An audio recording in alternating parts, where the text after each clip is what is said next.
नशिराबाद हद्दीच्या जळगाव खुर्द येथील डॉक्टर उल्हास पाटील वैद्यकीय महाविद्यालयात नर्सिंगचं शिक्षण घेणाऱ्या 19 वर्षीय विद्यार्थिनीचा मृतदेह वसतिगृहातील खोलीत आढळून आल्यानं एकच खळबळ उडाली आहे।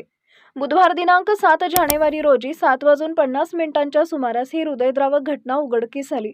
समक्षा महेंद्र दारुडे, वय वर्ष 19, मूळ राहणार गोजी वर्धा असं मयत विद्यार्थिनीचं नाव असून तिच्या निधनानं शैक्षणिक वर्तुळात आश्चर्य व्यक्त केलं जात आहे।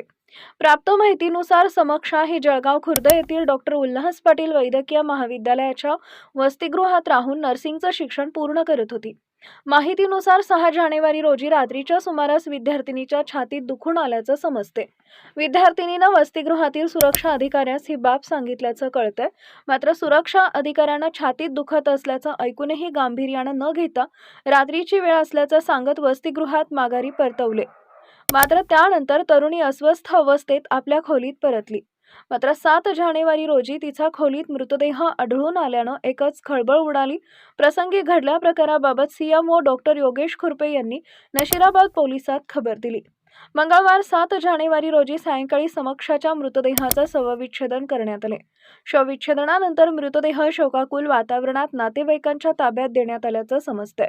या घटनेबाबत नशिराबाद पोलीस ठाण्यात अकस्मात मृत्यूची नोंद करण्यात आली असून समक्षाच्या मृत्यूचं नेमकं कारण काय असा सवाल इतर विद्यार्थिनीद्वारे दबक्या आवाजात उपस्थित केला जातो आहे। रुग्णसेवेचं स्वप्न उराशी बाळगून वर्ध्याहून आलेल्या एका तरुण विद्यार्थिनीचा असा अंत झाल्यानं शैक्षणिक क्षेत्रात आश्चर्य व्यक्त केलं जात आहे। Bureau report, Mahanews 19, Jalgaon.